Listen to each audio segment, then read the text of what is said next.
안녕하세요. 오늘은 MSO 법인을 통해 어떻게 절세 효과를 기대할 수 있는가 라는 주제로 이야기해 보겠습니다. 많은 병원 원장님들이 사업을 운영하다 보면 매출이 늘어나거나 과세 표준도 덩달아 커지고 그에 따라 소득세 부담이 급증하게 됩니다. 특히 개인 사업자로서 소득이 일정 구간을 넘어서면 거의 절반 가까운 세금을 내야 하는 상황이 벌어지는데요. 이때 MSO 법인을 활용하면 어떤 식으로 세금을 합리적으로 줄일 수 있을지 궁금하실 겁니다. 먼저 개인 사업자와 법인의 세율 구조 차이를 간단히 짚어보겠습니다. 개인 사업자는 과표가 높아질수록 누진세 구조에 의해 세율이 최고 50% 수준까지 올라가지만 법인은 대체로 20% 전후의 낮은 세율을 적용받습니다. 그래서 과표가 10억 원 수준이 되면 개인과 법인 사이의 세 부담 차이가 약 1억 9천만 원 이상 벌어지기도 합니다. 원장님 입장에서는 나는 열심히 진료하고 수익을 올렸는데 세금으로 거의 절반 이상이 나간다는 불만이 생길 수밖에 없죠. 이런 상황에서 MSO를 잘 설계하면 여러 가지 합법적인 절세 구도를 마련할 수 있습니다. MSO를 통해 합법적으로 소득을 분산하고 비용을 처리하려면 우선 실제로 어떤 일을 하는지가 핵심입니다. 예컨대 부대 사업을 운영하거나 병원의 매출 증대와 원가 절감을 이끌어내는 경영 지원 서비스가 실질적으로 이루어져야 하죠. 실제 활동이 있어야 비용도 정당하게 인정되고 과도한 거래로 의심받지 않습니다. 그러면 병원에서 합리적인 수수료를 MSO에 지급하고 그만큼 병원의 세무 부담이 줄어듭니다. 이때 MSO 법인은 법인 세율이 개인보다 낮으니 줄어든 소득을 법인 명의로 쌓아둘 수 있습니다.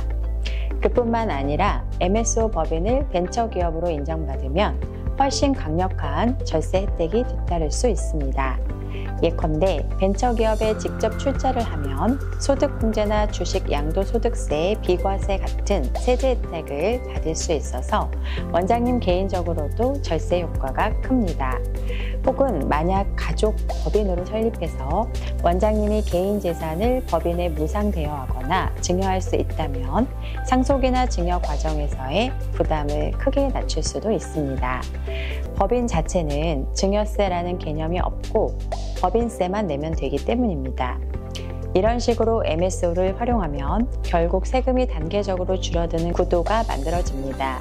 개인 사업자로서 의료행위를 통해 얻는 소득은 어쩔 수 없이 일정 구간까지는 개인 세금을 낸다고 해도 그 외에 새로운 사업이나 자산 운용에서 나오는 이익은 법인으로 귀속시키면 훨씬 이득을 볼 수 있죠.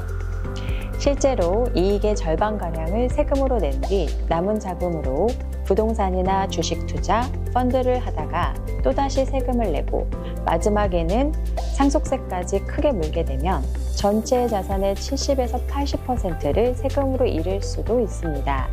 그래서 어느 시점에서는 더 이상 개인 명의로 모든 소득을 끌어안지 말고 법인으로 분산해야겠다라는 결정을 하게 되는 겁니다. 또 가업 승계 측면에서도 MSO 법인이 유리하게 작용하는 사례가 있습니다. 병원을 물려줄 의료인 자녀가 있으면 가업 상속 공제를 받을 수 있지만 그 외의 자녀가 의료인이 아닐 경우에는 어떻게 재산을 분배해야 할지 고민이 생길 수 있습니다. 이때 병원 이외에 별도로 운영되는 법인, 즉 MSO나 부대사업 법인에 해당 자녀가 지분을 가지고 있다면 자연스럽게 부를 분산할 수 있습니다. 물론 그것도 실질적으로 경영 지원이나 부대 사업을 수행하고 합리적이고 투명한 거래가 전제되어야 안정적으로 활용할 수 있습니다. 그렇다면 구체적으로 어느 정도 절세 효과가 나오는지에 대해 궁금하실 텐데요. 예를 들어 과표가 1억 5천만 원을 초과해서 최고 구간에 해당하는 원장님이라면 소득의 절반 이상을 세금, 건강보험료로 낼 수 있습니다. 만약 MSO를 만들어 비용을 5천만 원에서 1억 원가량 추가로 인정받을 수 있다면 그만큼 개인 세율이 적용되는 금액이 줄어드니 납부해야 할 세금이 크게 감소합니다. 그러나 여기서 중요하게 짚어봐야 할 점은 그 수수료에 합당한 실제 업무가 존재하느냐입니다. MSO가 병원 운영을 어떻게 지원했고 어떤 식으로 원장님 수익을 늘려주거나 비용을 줄였는지가 명확해야 과세 당국의 의심을 피할 수 있습니다. 벤처기업 인증을 통한 절세 효과도 무시할 수 없습니다. 원장님이 벤처기업에 출자를 해서 지분을 확보하면 개인 소득공제 혜택을 받을 수도 있고, 벤처기업으로 인정받은 MSO 법인은 법인세나 취득세 감면 등 다양한 세제 혜택을 누리게 됩니다. 그렇게 법인에 쌓인 돈은 시간이 흐른 뒤 자녀가 배당을 받거나 가족이 급여나 퇴직금 형태로 가져가는 식으로 분산할 수도 있으니 상속세 부담을 한층 낮출 수도 있습니다. 결국 MSO를 통한 절세 효과는 크게 세 가지로 정리할 수 있습니다. 첫째, 병원에서 경영지원 서비스나 부대사업 대가로 합법적으로 비용 처리해 개인 과표를 낮추는 것. 둘째, 법인의 낮은 세율을 적용받으며 자금을 축적해 가는 것. 셋째, 가족이나 벤처 인증을 통한 전략으로 상속 증여세까지 종합적으로 절감하는 것. 다만 이 모든 과정에서 실질 과세나 의료법 위반 위험이 없도록 실제로 MSO가 해야 할 일을 충실히 수행하고 비용이나 수수료가 사회통념상 타당한 금액이어야 합니다.